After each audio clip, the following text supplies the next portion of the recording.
नमस्कार विद्यार्थियों।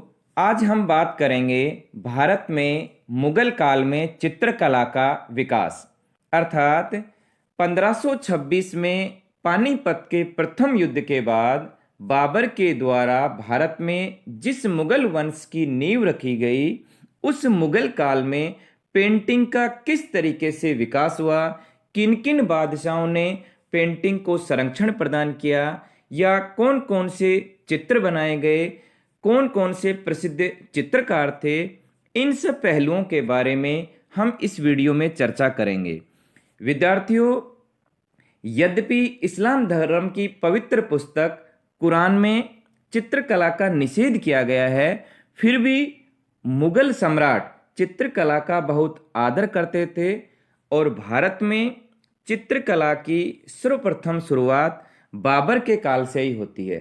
अर्थात भारत में पेंटिंग सर्वप्रथम बाबर के समय से प्रारंभ होकर हुमायूं, अकबर और जहांगीर के काल में ये अपने उच्च स्तर पर पहुंचती है और उसके बाद शाहजहां और औरंगजेब के समय तक वापस से चित्रकला के विकास में कमी आना प्रारंभ हो जाती है।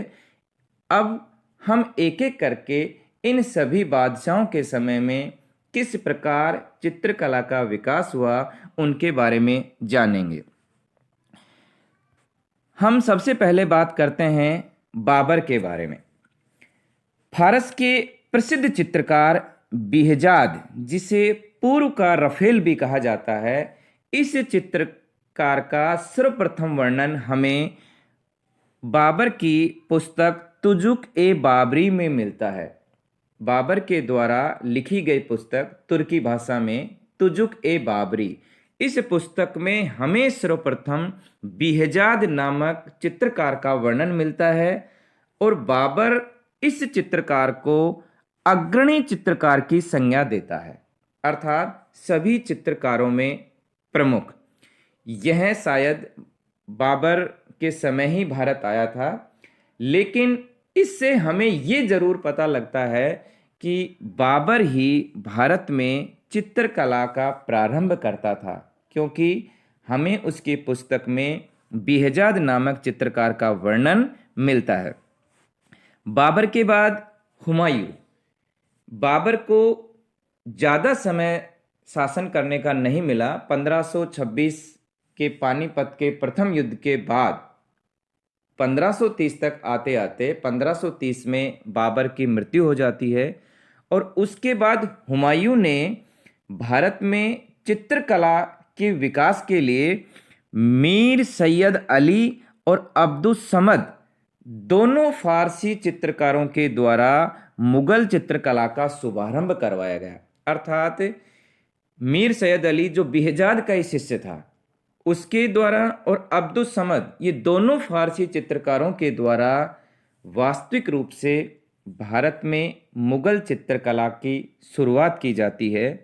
सबसे पहले हुमायूं के काल में ही मुगल कालीन चित्रशाला में हजमनामा, जिसे दास्ताने अमीर हमजा के नाम से भी जाना जाता है, ये एक पांडुलिपि थी। पांडुलिपि अर्थात हस्तलिखित ग्रंथ। इस पांडुलिपि से हमें लगभग 1200 चित्रों का संग्रह प्राप्त होता है। अर्थात हुमायूं के शासन काल से हमें हजमनामा नामक पांडुलिपि में लगभग 1200 चित्र प्राप्त होते हैं। ये सभी चित्र हुमायूं के शासन काल में चित्रित कराए गए थे और दो मुख्य चित्रकार थे, मीर सैयद अली और अब्दुस समद। हुमायूं के बाद अकबर के शासन काल में चित्रकला का और अधिक विकास हुआ। हुमायूं ने जो मीर सैयद अली और अब्दुस समद के नेतृत्व में जिस पेंटिंग की शुरुआत की थी, उसको आगे बढ़ाने का काम सम्राट अकबर के द्वारा किया गया। उन्होंने इन्हीं दोनों चित्रकारों मीर सैयद अली और अब्दुस समद, इनके नेतृत्व में एक अलग विभाग की स्थापना की, एक अलग डिपार्टमेंट खोला गया पेंटिंग का। और इसी के शासनकाल में पहली बार भित्ति चित्रकारी या फ्रेस्को पेंटिंग, दोनों एक ही बात है, दीवारों पर चित्रकारी फ्रेस्को पेंटिंग की शुरुआत अकबर के शासनकाल में की गई। इस समय जो प्रसिद्ध पांडुलिपि चित्रित की गई वो रज्जमनामा, जिस तरीके से दास्ताने अमीर हमजा हुमायूं के शासनकाल में चित्रित की गई, उसी प्रकार रज्जमनामा नामक पांडुलिपि अकबर के शासनकाल में चित्रित की गई। इसमें दसवंत जो एक कहार का बेटा था, कहार एक जाति होती है, तो उस कहार जाति का बेटा था दसवंत। इसके द्वारा जो चित्रित बनाए गए उन चित्रों का वर्णन रज्जमनामा नामक पुस्तक में मिलता है। अर्थात ये जो रज्जमनामा नामक पांडुलिपि है, इसमें जो चित्र बनाए गए हैं वो दसवंत के द्वारा बनाए गए हैं। इस दसवंत के अलावा और बहुत सारे अकबर के समय प्रसिद्ध चित्रकार थे। अबुल फजल के द्वारा जो पुस्तक लिखी गई है आईने अकबरी, उसमें हमें मीर सैयद अली और अब्दुस समद के अलावा 15 प्रसिद्ध चित्रकारों का वर्णन मिलता है, और जिसमें 10 से अधिक हिंदू थे। हम इनमें से कुछ प्रसिद्ध चित्रकारों के लिए एक छोटी सी ट्रिक बनाई है कि अब सावे में 10 बस ला, अर्थात सावा अर्थात शादियाँ, कोई शादियों का बहुत बड़ा सीजन है और गाड़ियों की व्यवस्था नहीं हो पा रही है, तो उस समय ये लाइन कही गई है कि अब सावे में 10 बस ला, कि अब हमें 10 बसों की जरूरत है। अब अर्थात अब्दुस समद, सावे अर्थात सांवल दास, में महेश दास, 10 दसवंत, बस बसावन और ला लाल मुकुंद, अर्थात अब्दुस समद, सांवल दास, महेश, दसवंत, बसावन और लाल मुकुंद, ये उस समय के कुछ प्रसिद्ध चित्रकार थे। बसावन और दसवंत दोनों अकबर के समय के प्रसिद्ध चित्रकार थे। बसावन का एक प्रसिद्ध चित्र है जिसमें एक कृष का घोड़े के साथ एक मजनू निर्जन क्षेत्र में भटक रहा है। अर्थात बसावन का एक चित्र बना हुआ है जिसमें एक दुबले पतले घोड़े के साथ एक मजनू एक जंगल में भटकता हुआ दिखाया गया है। ये बसावन का एक फेमस चित्र है। बसावन चित्रकार रेखांकन, रंगों का प्रयोग, छवि चित्रकारी और भू दृश्यों के चित्रण में कुशल था। अर्थात ये उसकी कुछ खास विशेषताएं थी। दसवंत रज्जमनामा के अलावा खानदाने तैमूरिया और तूतीनामा, ये दोनों कृतियां भी दसवंत की ही है। रज्जमनामा के अलावा अकबर ने इसे अपने समय का प्रथम अग्रणी चित्रकार कहा है। जिस प्रकार से बाबर ने बिहजाद को अग्रणी चित्रकार कहा था, ठीक उसी प्रकार अकबर ने दसवंत को ये उपाधि दी है, प्रथम अग्रणी चित्रकार। और इसकी कृति रज्जमनामा को चित्रकला के इतिहास में मील का पत्थर कहा है।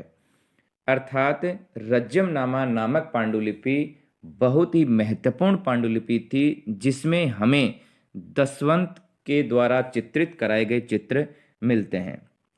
ये दसवंत को सम्राट अकबर के द्वारा टकसाल अधिकारी भी नियुक्त किया गया। टकसाल जहाँ सिक्कों की ढलाई होती है। और बाद में ये दसवंत पागल हो गया, मानसिक विक्षिप्त हो गया, और मानसिक विक्षिप्त होकर ही इसने आत्महत्या कर ली। अकबर के बाद जहांगीर, जहांगीर का शासनकाल चित्रकला का स्वर्णिम काल था, या चित्रकला का चरमोत्कर्ष काल था। मुगल काल में सर्वाधिक पेंटिंग का विकास जहांगीर के शासनकाल में हुआ है। बाबर और हुमायूं ने जिस पेंटिंग की शुरुआत की थी उसे अकबर ने और आगे बढ़ाया, लेकिन इसे ऊंचाइयों तक पहुंचाने का काम जहांगीर के द्वारा किया गया।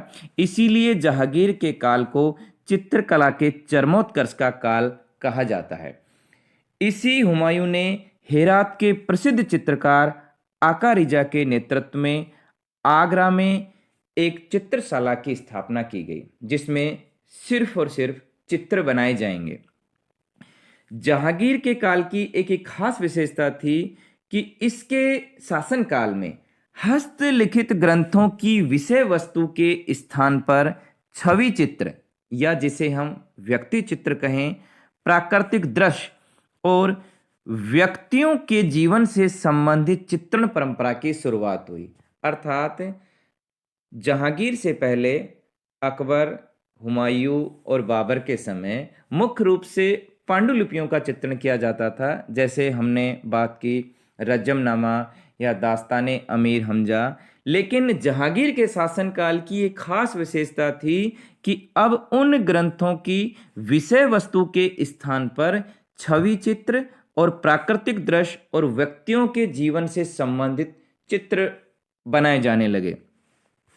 जहांगीर के समय के प्रसिद्ध चित्रकारों के लिए भी हमने एक छोटी सी ट्रिक बनाई है कि जिस शादी की बात चल रही थी, उस शादी में फारूक के लिए कहा जा रहा है कि अब्बू, फारूक का मसूर दाल बेसन मना है। अर्थात फारूक जो कोई लड़का है, उसके बारे में कहा जा रहा है उसके छोटे भाई के द्वारा कि अब्बू, फारूक का मसूर दाल बेसन मना है। अबू अर्थात अबुल हसन, फारूक फारूक बेग, मसूर मंसूर, दाल दौलत, बेसन बिसनदास और मना मनोहर। अर्थात अबुल हसन, फारूक बेग, मंसूर, दौलत, बिसनदास और मनोहर, ये उस समय के जहांगीर कालीन कुछ प्रसिद्ध चित्रकार थे, जिनमें भी अगर हम सर्वोत्कृष्ट चित्रकारों की बात की जाए तो अबुल हसन और मंसूर, ये दोनों प्रसिद्ध चित्रकार थे। अबुल हसन को नादिर उल जमा की उपाधि प्रदान की गई और उस्ताद मंसूर को नादिर उल असर की उपाधि प्रदान की गई। दोनों की एक खास विशेषता, अबुल हसन व्यक्ति चित्रों में महारत हासिल थी इसे, अर्थात ये व्यक्ति चित्रों को बनाने में कुशल था, जबकि उस्ताद मंसूर प्रसिद्ध पक्षी विशेषज्ञ था। अर्थात ये दुर्लभ पशु पक्षियों के चित्र बनाने में इसे कुशलता हासिल थी, जबकि अबुल हसन को व्यक्ति चित्रों में कुशलता हासिल थी। अबुल हसन का एक प्रसिद्ध चित्र है जिसे जहांगीर के बारे में जानकारी देने वाली प्रसिद्ध पुस्तक तुजुक ए जहांगीरी, उसके मुख्य पृष्ठ पर यह चित्र लगाया गया, बनाया गया है। ये अबुल हसन के द्वारा बनाया गया है। इसके अलावा एक चिनार का पेड़ है और जिस पर विभिन्न प्रकार की मुद्राओं में असंख्य गिलहरियों का चित्रण किया गया है। इस चित्र का चित्रण भी अबुल हसन के द्वारा किया गया है। इसके अलावा संत जॉन पॉल की तस्वीर, संत जॉन पॉल की तस्वीर का चित्रण भी अबुल हसन के द्वारा किया गया है। प्रसिद्ध चित्र एक तो तुजुक-ए जहांगीरी के मुख्य पृष्ठ का चित्र और एक चिनार के पेड़ पर विभिन्न प्रकार की मुद्राओं में असंख्य गिलहरियों का चित्रण किया गया है। ये गिलहरियां विभिन्न मुद्राओं में वहां पर बैठी हैं और ये कृति के बारे में कहा जाता है कि अबुल हसन के साथ साथ उस्ताद मंसूर का भी इसमें योगदान रहा। अर्थात कुछ विद्वान अबुल हसन और उस्ताद मंसूर, इन दोनों की कृति मानते हैं इसको कि इसमें अबुल हसन का योगदान नहीं था, उस्ताद मंसूर का भी था। उस्ताद मंसूर का प्रसिद्ध चित्र है साइबेरिया का एक बिरला सारस, जो प्रसिद्ध पक्षी विशेषज्ञ था, जो बिरले पशु पक्षी या अनोखे पुष्पों का चित्रण करता है। उसमें एक प्रसिद्ध चित्र साइबेरिया का एक बिरला सारस और बंगाल का एक अनोखा पुष्प, ये दोनों चित्र उस्ताद मंसूर के बनाए गए हैं। साइबेरिया का एक बिरला सारस और बंगाल का एक अनोखा पुष्प। इसके अलावा फारूक बेग चित्रकार के द्वारा बीजापुर के सुल्तान आदिल शाह का चित्र बनाया गया है। बीजापुर जो उस समय राज्य था, उसका शाह सुल्तान आदिल शाह का चित्र फारूक बेग के द्वारा बनाया गया। दौलत जो फारूक बेग का ही शिष्य था, और जहांगीर के कहने पर, अर्थात जहांगीर ने उन्हें आदेश दिया था और उनके कहने पर उनके जो साथी चित्रकार थे, जैसे बिशनदास है, गोवर्धन है या अबुल हसन है, इन सब का सामूहिक चित्र दौलत के द्वारा बनाया गया। मतलब जहांगीर के कहने पर ही उन्होंने अपने साथी चित्रकारों का ग्रुप पेंटिंग बनाई, सामूहिक चित्र बनाया। बिशनदास, बिशनदास जिन्होंने फारस के शाह, अमीर और उनके परिजन, मतलब बिशनदास को फारस के शाह के दरबार में भेजा गया था स्पेशली चित्र बनाने के लिए, और वहाँ जाकर उन्होंने फारस का शाह, राजा, अमीर वहाँ के और उनके परिजन, परिवार वालों के चित्र बिशनदास के द्वारा बनाए गए। इसके अलावा मनोहर जो प्रसिद्ध चित्रकार था, उन्होंने यहाँ भारत में ही शहजादे, जो मुगल बादशाहों के लड़के, अमीर और राजदूत, जो विदेशी राजदूत जो यहाँ आते थे, उन विदेशी राजदूतों के सामूहिक छवि चित्रों का वर्णन मनोहर के द्वारा किया गया। अर्थात अबुल हसन और उस्ताद मंसूर के अलावा फारूक बेग, दौलत, बिशनदास और मनोहर, ये कुछ उस समय के प्रसिद्ध चित्रकार थे।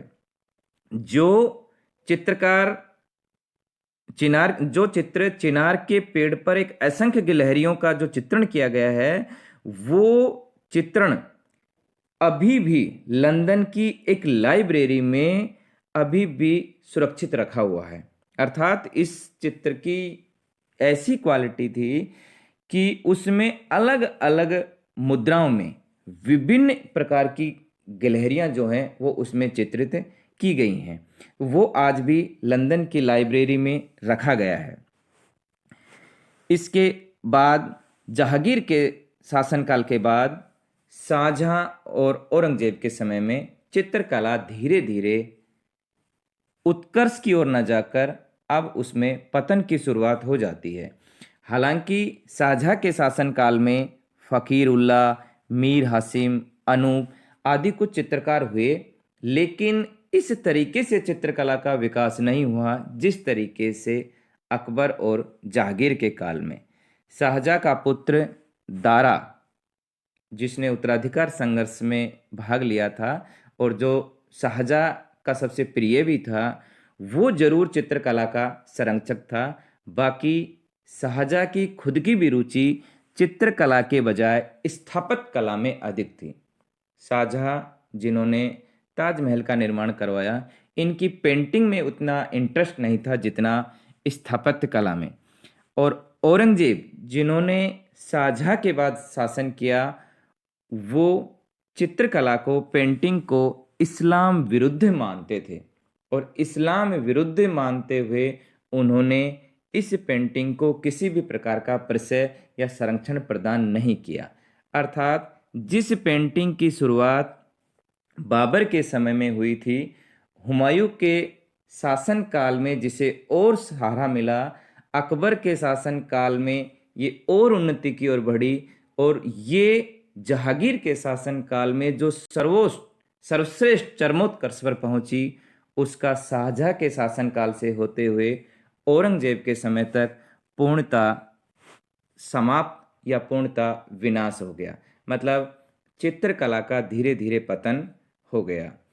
इस टॉपिक से हर कंपटीशन में कोई ना कोई प्रश्न अवश्य पूछा जाता है, तो आप इस वीडियो को बार बार देखें, और अगर ये वीडियो आपको पसंद आया हो तो इसे अपने साथियों के साथ भी शेयर करें, और अगर हमारे YouTube चैनल पर आप नए हैं तो हमारे चैनल को सब्सक्राइब जरूर करें।